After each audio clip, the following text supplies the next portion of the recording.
A lot of people think wealth gets built by predicting the next headline. It does not. Wealth gets built by understanding what kind of machine you are standing in, what that machine has historically done under stress, and whether you have the discipline to keep acting rationally when everybody else is getting emotional. That is the real difference between investors who come out of chaotic periods much richer and investors who simply come out of them with a fresh set of excuses. Right now, most people are staring at the war headlines, the oil headlines, the inflation headlines, and the recession headlines as if the market were some delicate piece of glass that is about to shatter from the next bad news alert. They hear politicians saying one thing in the morning and another thing at night. They hear television experts explain that this time is different. They hear social media geniuses telling them the whole system is about to blow apart. And because fear is always more vivid than discipline, they begin doing what frightened people always do. They start confusing motion with intelligence. They sell, they hesitate, they wait for certainty, and then they miss the part of the cycle where actual fortunes are made. I have watched this happen too many times to count. The details change, the countries change, the slogans change, the reasons people offer for panic change, but the pattern stays remarkably consistent. A shock hits, the market falls, sentiment becomes ugly. People tell themselves they are being prudent by hiding. Then the market begins the long, disorderly, uneven process of recovery. And most of the people who were certain they would buy back in at the right moment somehow never manage to do it. That is not because the market is unfair. It is because the market charges a price for future returns. And that price is usually paid in present discomfort. If you are not willing to pay that discomfort, you usually do not get the return. Now let me say something very clearly. I am not here to tell you that every scary headline is meaningless. War matters, oil matters, inflation matters, recession risk matters, valuations matter. All of those things are real. What is not real is the fantasy that the correct response to every wave of uncertainty is to abandon long-term ownership and sit around waiting for the exact right day to return.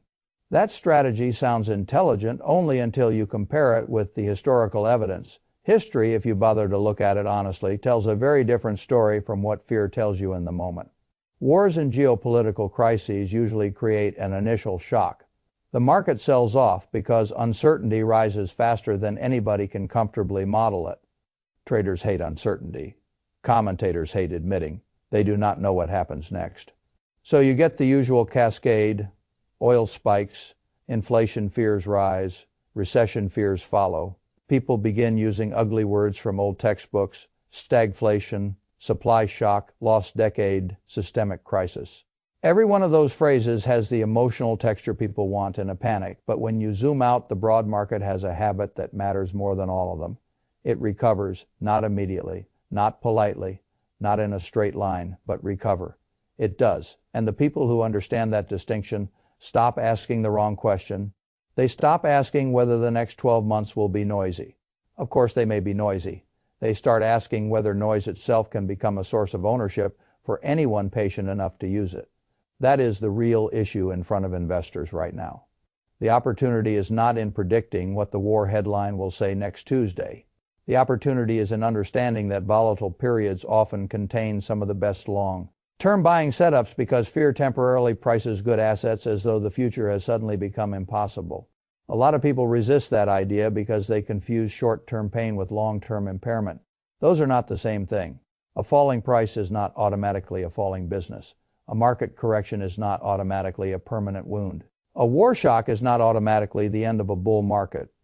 What usually ends up happening is more mundane and more useful. The market goes through a round of fear. Maybe it bottoms roughly a month in. Maybe it gets ugly again later. Maybe it revisits lows. Maybe it keeps chopping sideways and exhausting people. But over the longer window, especially the 12 months after the initial panic, disciplined capital gets paid. That is not mystical. It is just how risk transfer works. If somebody else becomes desperate to hand you an ownership claim because uncertainty has become too uncomfortable for them, and you are financially and psychologically prepared to take it, you are on the right side of the transfer. Most investors talk a good game about buying when others are fearful. Very few actually do it. That is because buying into fear only sounds simple when you describe it after the fact. In the moment, it feels awful. It feels reckless. It feels like you are stepping into something dangerous while everybody around you is trying to escape it. That is exactly why it works.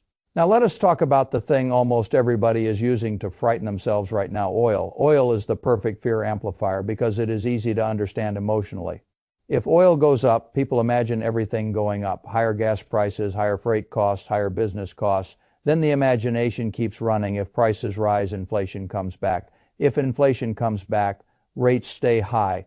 If rates stay high, growth slows. If growth slows while prices stay elevated, you get stagflation. And the moment people start saying the word stagflation, half the market begins behaving like the 1970s have already returned. This is where adults have to separate what can happen for a while from what can happen permanently. Temporary oil spikes are real. Permanent inflationary spirals are different. The price of oil can create a shock. It can pressure margins. It can damage confidence. It can irritate every consumer in the country. All true. But long-lasting inflation is not created just because oil had an ugly month. Durable inflation comes from policy. It comes from too much money relative to real output. It comes from governments choosing dilution as the easiest way to finance promises. Energy can worsen the fire. It is not the printing press that distinction matters, because frightened investors love to take a short-term price spike and project it forever. They forget a basic truth of markets. Very high prices change behavior. Demand slows, buyers pull back, the system adjusts. There is such a thing as demand destruction. Prices that can exist briefly during panic often cannot exist indefinitely because the real economy refuses to support them. This is not an argument for ignoring oil. It is an argument against worshiping extrapolation. Investors lose a lot of money by treating a temporary stress signal like a permanent law of nature. Now, I want to move from macro fear to portfolio behavior because that is where the real money gets made or lost. For the average investor, one of the strongest principles ever discovered is still one of the least emotionally satisfying. Keep buying broad, productive assets consistently. That is all dollar cost. Averaging really is. It is a refusal to let mood dictate ownership. It is a process that says, I will keep converting income into productive claims on the future, regardless of whether the current environment feels pleasant. People misunderstand why this works. It does not work because it magically identifies bottoms. It works because it protects you from the single most common and expensive investing error, which is allowing fear to interrupt the buying program precisely when assets have become more attractive. That is why I have so much respect for systematic investing. It is not brilliant. It is simply resistant to self-sabotage, and resistance to self-sabotage is one of the rarest advantages any investor can have. The great fantasy of the sidelines is that you will wait in cash, watch events unfold, then deploy all your capital at the perfect moment. In reality, clarity usually arrives at a higher price. The decline you wanted either never comes, or it comes and you are too scared to act, or it comes and keeps falling. So you decide to wait just a little longer. By the time you feel confident enough to buy, the best prices are already gone. This is why so many people who played it safe end up with less wealth than the people who just kept buying through the discomfort. Safety is sometimes expensive. Now, let me make an important distinction. Disciplined buying is not blind buying. If you are going all in at one price and hoping you guessed right, that is not discipline. That is optimism pretending to be a system. A good investor does not need to predict the exact bottom. A good investor prepares for multiple outcomes. That means continuing to buy, but also preserving enough deployable capital so that if the market falls much further, you become more dangerous, not more frightened. That is where many investors fail. They understand the slogan, buy the dip, but they do not understand the balance sheet behind the slogan.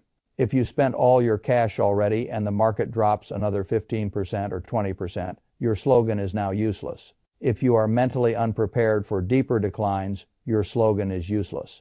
If you bought random garbage rather than high quality assets, your slogan is useless. Preparation is the real edge, not prediction. Preparation means you are already decided about what to buy if prices get better. Preparation means you know how much capital can be deployed at each step. Preparation means you are not discovering your convictions in the middle of a panic. Preparation means the dip is not a surprise event. It is a pre-modeled part of your process. That is how serious investors behave. Now let us get even more practical. If you are buying broad market exposure through a low-cost ETF or index fund, life is much easier. The system refreshes itself, weak companies get removed over time, new winners get added. You do not have to prove that you are a genius stock picker. You simply have to keep owning the productive core of capitalism. That is why the broad market remains the default answer for most people. It is self-cleaning. It does not need your ego. It does not need your hot takes. It only needs your consistency. But if you want to own individual stocks, the standard rises sharply. Now you need analysis and temperament in the same body, which is rare. It is not enough to pick a good company. You must also survive the phase where that good company gets crushed 50%, 60%, or 70%, and everybody insists it is broken. That means you need real conviction, not social media conviction, not I like the product conviction.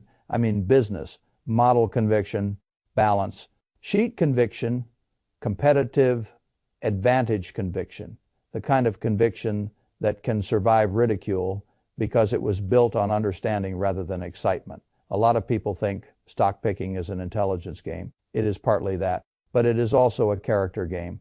You can identify a great business and still lose money because you lack the temperament to own it through the ugly chapter. That is why broad market exposure is so powerful. It lowers the number of places your own weakness can sabotage you. Now, let us talk about valuations, because this is another place where lazy investors get trapped by optics. People look at the index near old highs and conclude there is no opportunity. That is shallow thinking. Price by itself tells you very little. The same index level can represent a much more attractive long-term setup if earnings expectations improved, valuations compressed, or sentiment reset while prices went nowhere. That is one of the quiet ways opportunity can return without a giant headline crash. The market can become healthier while still looking familiar on the surface. If you only look at the point total, you miss that. Serious investors ask what multiple they are paying for future earnings, not merely what number the screen is flashing. And if the long-term expected return is better now than it was at the same index level months ago, then the opportunity is better now, even if the casual observer thinks nothing changed. That is why I keep saying that real investing is not a game of headlines. It is a game of structure. Now, I also want to say something about profit taking, because a lot of people hear long-term investing and assume it means never touching anything. That is not right either. If a position becomes too large, too beloved, or too disconnected from the rest of your portfolio, trimming is not cowardice. It is maintenance. Good investors do not worship every winner forever. They recognize when a position has become a pig. They reduce it a bit. They respect concentration risk. They understand that preserving flexibility matters. But trimming is not the same thing as fleeing.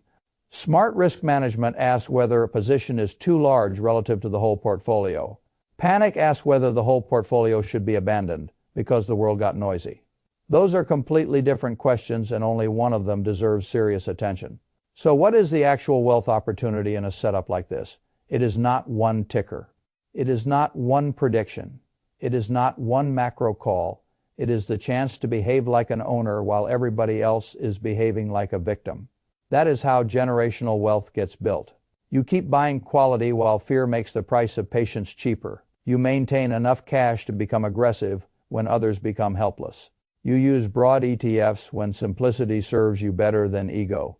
You use individual stocks only where you have real understanding and real conviction. You do not let war headlines erase a century of market history from your mind. And most importantly, you stop treating uncertainty as a reason to freeze. Uncertainty is not a defect in markets. It is the raw material from which most long-term bargains are made. That does not mean every panic is a gift. It means that every panic should be examined as a possible transfer of ownership from the impatient to the patient. I have seen this movie enough times to know the broad ending. The market will remain noisy. People will keep insisting this time is different. There will be more ugly days. There may be sharper drawdowns. There may be new fears layered on top of the old ones, fine. But as long as the U.S. remains the deepest, most liquid, most trusted capital market in the world, and as long as productive businesses keep turning human effort into cash flow, the machine will continue doing what it has done for disciplined owners over very long periods. It will rise through the noise, not because the noise was fake, because the noise was temporary and ownership was durable. That is the difference investors need to remember. Now, the real opportunity is not hidden. It is simply uncomfortable. And that is usually how the best opportunities look before they become obvious.